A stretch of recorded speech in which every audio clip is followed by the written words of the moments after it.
رسول الله محمد بن عبد الله وعلى آله وصحبه ومن والاه. Ashukuru Mwenyezi Mungu Subhanahu wa Ta'ala, rehma na amani zimwendee Mtume Muhammad sallallahu alayhi wasallam, yeye na familia yake na wanafunzi wake na wote watakaomfuata kwa wema. Ninamwomba Allah Subhanahu wa Ta'ala tujalie kuwa miongoni mwa watakaomfuata mtume kwa wema.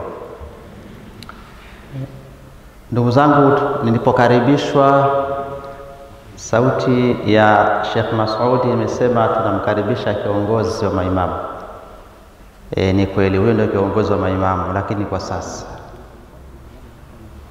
kabla katika mihadhara tulikuwa tukiifanya miaka iliyopita, jina hili alikuwa anaitwa ndugu yangu Sheikh Abdi John, ndio alikuwa kiongozi wetu katika baraza la maimamu, na mimi nilikuwa chini ya uongozi wake kama kiongozi wa da'wa ndani ya baraza la maimamu.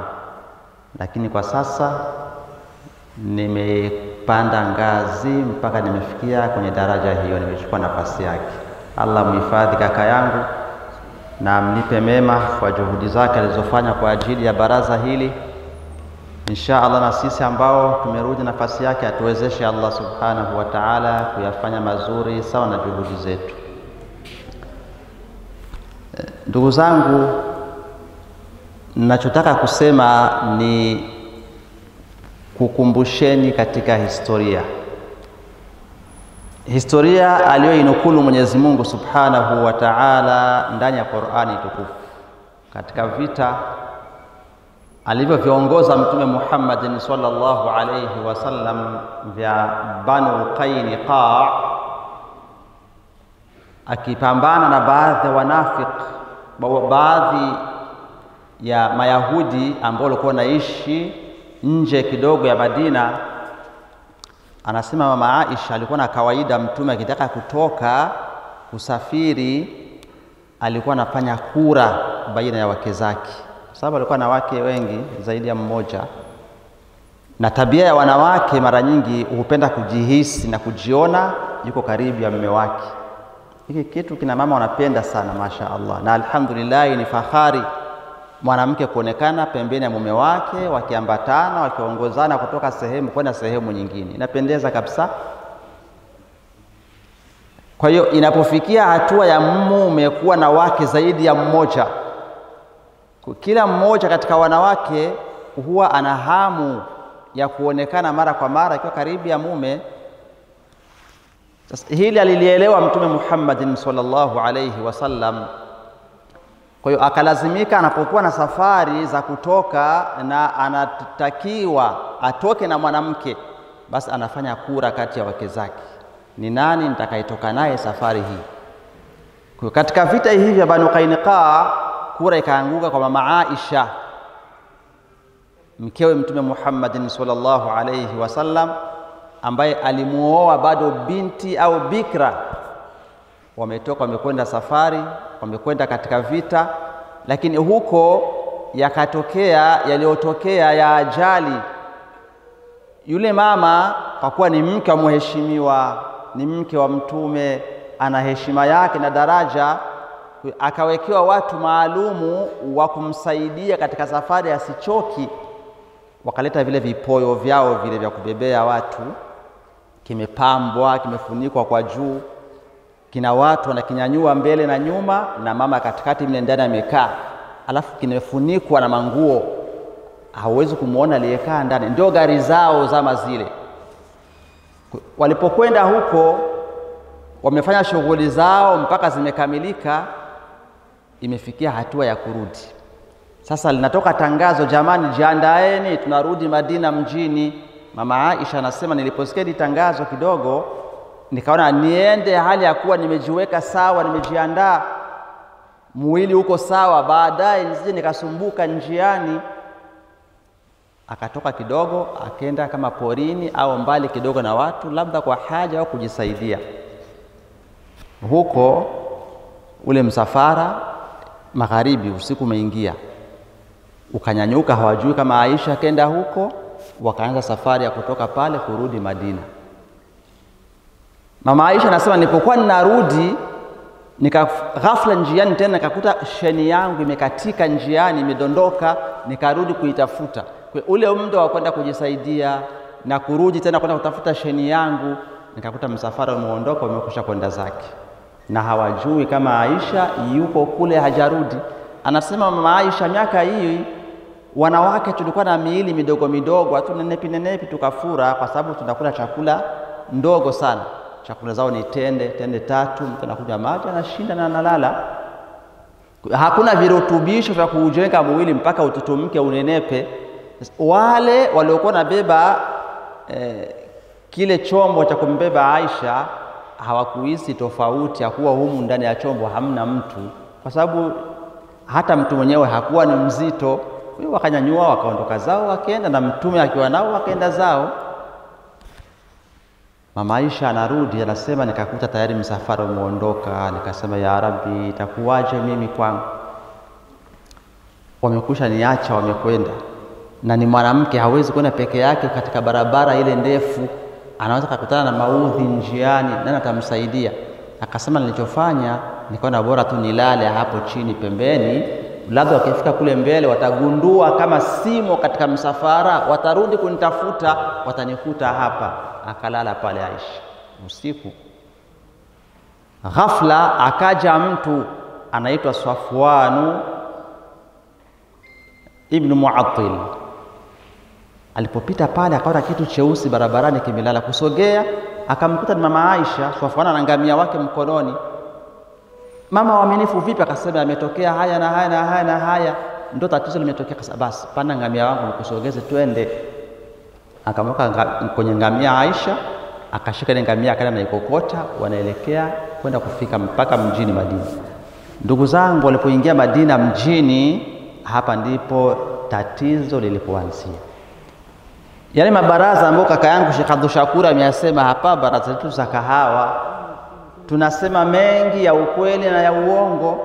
Walipomuona Safwan ibn Mu'attil anaingia na Madina mjini kwenye ngamia wake, amepanda Aisha, msafara wa kwanza umekusha ingia, hawa wamebaki nyuma, wamekuja peke yao.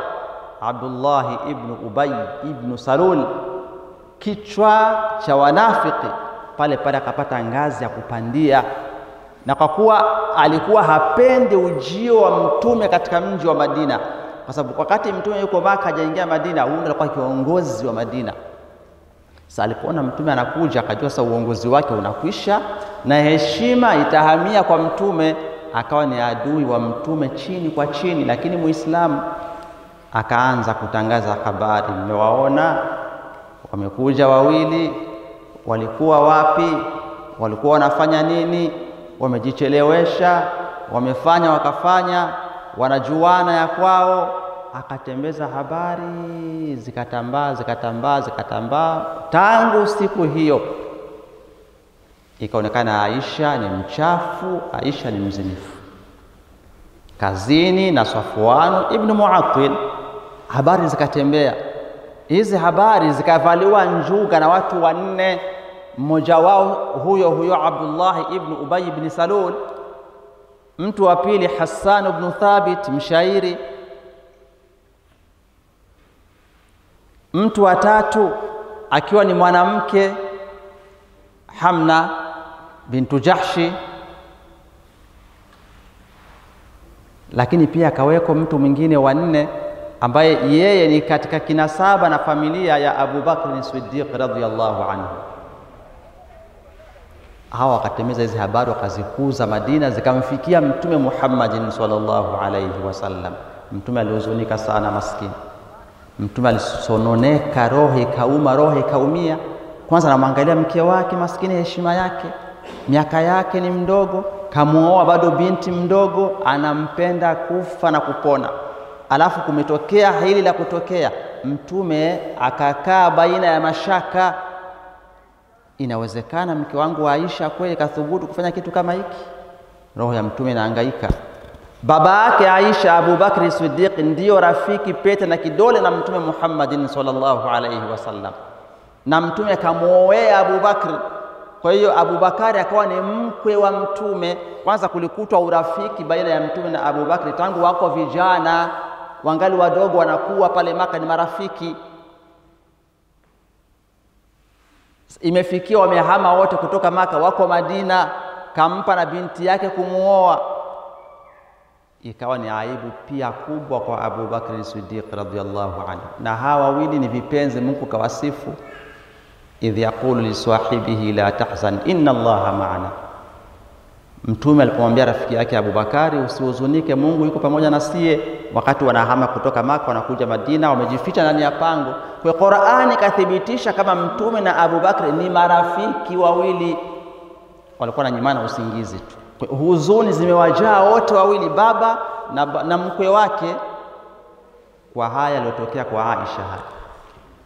Ndugu zangu Waislamu, habari imevuma hivyo, imetembea hivyo mji mzima, Aisha na Safwan. Lakini akaja mmoja katika hawa wenye kuzagaza habari, ambaye ni ndugu wa Abu Bakri, mama zao ni mkubwa na mdogo.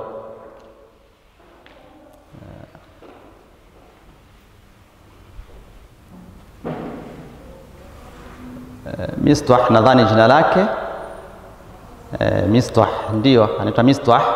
Huyu ndiye alikuwa anatimiza hizi habari, na ni ndugu yake na Abu Bakri, mtoto mama yake mdogo na Abu Bakri. Na yeye akatembeza hizi habari sana, zikamuumiza Abu Bakari sana, kuona vipi ndugu yangu na yeye atachangia kutembeza habari za aibu kama hii za nyumbani kwangu, za familia yetu. Na kweli walisema Waarabu, wa dhulmu dhawi alqurba ashaddu madadatan ala almar'i min waqi alhusam almuhannadi. Kosa mtu akifanywa na ndugu yake wa karibu linaumiza sana kuliko hata mtu kupigwa kisu au upanga. Bora kukosea mtu baki mtu wa mbali, lakini mtu wa karibu. Alafu huyu Mistah alikuwa ni Abu Bakari ndio mfadhili wake kwanza kwa ajili ya undugu wao, ni mtoto mama yake mdogo, lakini ni maskini sana. Abu Bakari ndiye alikuwa anahudumia, kumpa huduma huyu Mistah. Anampa huduma za chakula, akiwa na shida anamsaidia, akiwa na dhiki anamtatulia matatizo, kwa sababu kwanza ya undugu na umaskini wake. Sasa Abu Bakari anaangalia, ndugu yangu kweli, mtoto mama yangu mdogo, mimi ni mfadhili wake, sina ninachomnyima, ninampa kila anapohitaji, kuliko kustiri. Anatangaza habari kama hii na kuifurahia. Akaja Mistah kwa Abu Bakri akasema, mimi bwana usinilaumu sana, inna kunna au kuntu fi majlisi Hassana fa asma'u wa la aqulu. Mimi nilikuwa ninahudhuria vikao vya Hassan ibn Thabit, yule mtangaza habari mshairi, lakini kile walipokuwa wanasema mimi nilikuwa ninasikiliza tu, lakini sisemi, najisikilizia tu. Kwa mimi sikuwa nasema lolote. Abu Bakar akamwambia, laqad dhahikta wa sharakta fi ma qila. Wewe ulikuwa unacheka wakizungumza hizi habari, unatabasamu, unafurahi, unacheka cheko ya furaha, lakini na katika hayo yaliyokuwa yanasemwa ulishiriki, kauli zako zilitoka na wewe. Aisha kumbe mtundu, kumbe Aisha ni hivi, ulisema. Na wakisema wenzako hao wakina Hassan ibn Thabit unacheka barazani, unafurahi. Kwa hiyo kwa taarifa yako, mimi na wewe tumemalizana. Sitaki uniletee shida yako, sitaki uniletee habari yako, sitaki matatizo yako, pita nipite, mimi na wewe tumemalizana. Ndugu zangu Waislamu, Allah subhanahu wa ta'ala akaziteremsha aya za Qur'ani katika surati An-Nur, na huko ndiko ninakwenda kufika kwenye malengo ya habari hii fupi.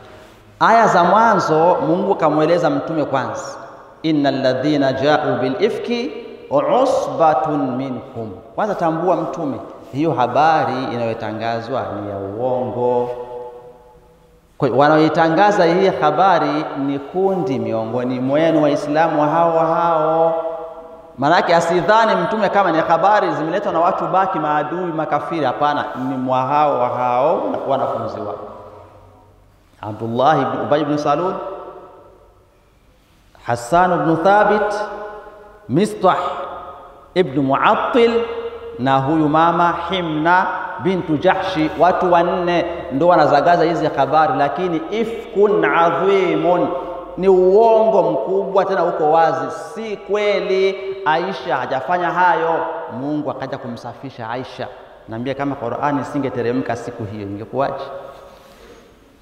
Ni nani angeamini mambo ya Aisha na huyu bwana kama hawakuyafanya madhambi? Lakini kwa Qur'ani iliteremka ikaja kuwasafisha, usafi wao ukapatikana, kwa sababu ya'lamu Allahu kha'inatal a'yuni wama tukhfi suduru. Mungu ndiye anatambua yale ambayo roho zimeficha vifua, yasiri Mungu anayajua. Walikokuwa huko wawili Mungu aliwaona, na ndio ameteremsha aya. Ni uongo hayo wanasema, hakuna kilichofanyika. Hii ikawa ni baraa, ni takaso kwa Aisha na yule bwana Safwan ibn Mu'attil, jambo ambalo mpaka leo Mashia wamelibebelea, ndio fimbo na tusi la kumtukana Aisha, kwa sababu Aisha ni mtoto wa Abu Bakr, na wao Abu Bakari Mashia hawamtaki, kwa sababu baada ya kifo cha Mtume ndio amechukua uongozi wa Uislamu, na wao walitaka uongozi uende kwa Ali. Sasa haukwenda kwa Ali, ukaja kwa Abu Bakri, limewauma hilo. Kwa hiyo mtoto wa Abu Bakr aliyetuhumiwa uzinifu kwao ni furaha Mashia. Ndugu zangu Waislamu, kasafishwa Aisha na Qur'ani ya Mwenyezi Mungu Subhanahu wa Ta'ala. Lakini chini huku, na ndio kwenye malengo hasa ndakusudia, Allah akamwambia Mtume Muhammad sallallahu alayhi wasallam, wala ya'tali ulul fadli minkum wasa'ati an yu'tu ulil qurba wal masakina wal muhajirina fi sabilillah wal ya'fu wal yasfahu ala tuhibbuna an yaghfira Allahu lakum wallahu ghafurur rahim. Hii aya ndio nilikuwa natafuta hii. Mtume, waambie matajiri wenye uwezo waliofadhilishwa na Mungu, Mungu akainua daraja zao kimapato. Anakusudiwa Abu Bakr Siddiq kwa sababu alikuwa na uwezo. Mwambie la ya'tali la yahlifu, asijiapize, asiape Abu Bakari, an yu'tu ulil qurba, kusema sintorudi kumsaidia tena ndugu yangu Mistah, sintorudi kumsaidia Mistah, mtoto wa mama yake mdogo. Asiseme hivyo Abubakari, asiapi. Wal masakin, na ni maskini huyu anahitaji. Wal muhajirina fi sabilillah, na ni muhamiaji huyu hapo Madina, sio kwao, katoka Maka, ni mkimbizi. Maisha ya ukimbizi ni magumu, yana shida na matatizo, anahitaji huyo. La ya'tali, asiapi Abu Bakr. Wal ya'fu, asamehe. Wal yasfahu, na apuuze. Maana kuna kusamehe na kupuuza. Mtu anaweza kama mtu nimekusamehe, lakini kwenye roho hakatoki.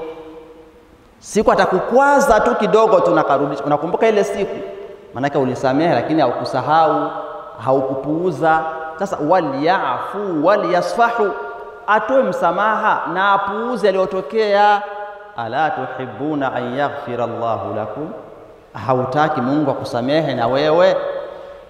Manake msamehe huyu na wewe Mungu akusamehe. Kinyume chake, almafhumu almukhalaf, kinachofahamika kinyume ya hapo ni kuwa kama usiposamehe na wewe Mungu akusamehe.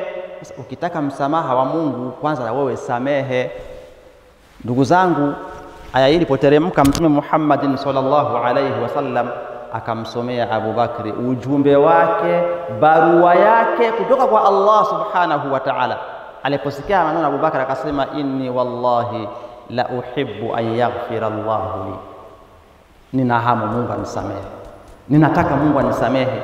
Tangu leo namsamehe Mistah, msamaha wangu nimeutoa kwake, na ninapuuza aliyoyatangaza na kuyasema, na ninarejesha uhusiano wangu na ufadhili wangu kwake.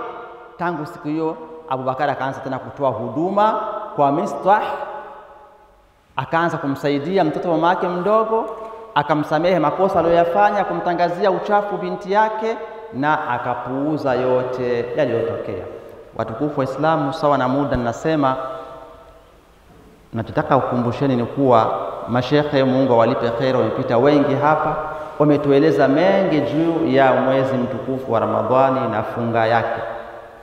Kheri ni nyingi, faida ni nyingi kwa wale watakaojishika vizuri katika huu mwezi. Utaondoka na madhambi yao yote umeyanyanyua ukayatupa katika moto na kuyachoma, wanabaki wasafi, hawana dhambi hata moja. Lakini kuna masharti ya kupata hii misamaha. Kwa hiyo sio kila atakayefunga atafikia kwenye daraja kama hizi, si kila atakayefunga atapata kheri kama hizi zilizoongelewa hapa. Kuna misingi ya muhimu tunatakiwa tuizingatie na kuihifadhi. Moja ya misingi hiyo ni kusafisha roho zetu na vifua. Ndugu zangu Waislamu, maisha tunayoishi, jamii zetu, tuna matatizo mengi, tuna vijicho vingi, tumehusudiana sana, tumekwazana na kupapuzana. Usioni ajabu wengi wetu hapa ambao roho zao ni safi, zimesafika, ni wachache. Wengi wananongwa na watu, wengi wanachuki na watu, wengi wana hasira na watu, wengi tumekosewa na watu, na tumefunga Ramadhani tukiwa na vifua vizito vichafu. Hayo yataharibu saumu zetu, yatapunguza zile fadhila ambazo mashaikh wamezitaja hapa za mwezi wa Ramadhani. Kumbe nasaha yangu kwa kila anayejua alimkwaza mtu, akamvimbisha roho, akamtia chuki, haraka sana akamtake msamaha ili atengeneze hii ibada. Sheikh Isa ametoa muhadhara wake hapa, akasema atakayepoteza fursa hii kapoteza kabisa. Sasa usipoteze fursa kwa ajili ya kosa alomkosea fulani, ananongwa na wewe, roho inamuuma, kasafisha kifua chake akusamehe ili kheri zako zipande salama kwa Allah. Tumika na Mungu wewe uliokosewa. Ukiombwa msamaha na wewe usimzito wa kutoa msamaha, toa msamaha haraka. Usimtazami kwa kwani fulani kanifanyia, wewe ni binadamu, ndio kazi yake. Usitumiki naye, tumika na Allah subhanahu wa ta'ala aliyekwambia isfah u'fu wasfahu, sameheni na mpuuze. Ndio Mungu anasema. Tumika na Mungu, toa msamaha na wewe upokee msamaha wa Allah subhanahu wa ta'ala. Ndugu zangu, muda umekwenda, mimi napenda niishie hapa, lakini ukumbusho wangu kwenu na kwangu ni huyo: sote tusafishe vifua vyetu. Sisi tuliokosa tuwe wepesi wa kwenda kutaka misamaha kwa wale tuliowakosea. Isikudanganye nafsi yako ikakupa kiburi, ukasema kwa nini nenda nikamwambia, kwa nini hiyo, kwa nini ni mbaya na kuharibia. Usimtazame binadamu, mtazame Mungu. Nenda, ndugu yangu, nilikukosea siku fulani, naomba unisamehe, yaishe. Akubali au akatae. Akikubali alhamdulillah, na akikataa shauri yake, wewe hauna tena dhima, kosa kwa Mungu, umesafika. Na wewe uliyefatwa na mtu siku moja akakwambia nisamehe, ukakataa, basi huu ni muda wa kukubali ule msamaha wake. Mwite, mwambie ndugu yangu, niliwahi kuomba msamaha nikakatalia, roho ilikuwa chafu, lakini leo ninakunjua kifua changu, ninakupa msamaha wangu, turudi kama zamani ili tutengeneze akhira yetu. Subhanaka Allahumma bihamdik, ashhadu an la ilaha illa anta, astaghfiruka wa atubu ilaika. Subhana rabbil izzati amma yasifun, salamun ala al-mursalin, alhamdulillahi rabbil alamin.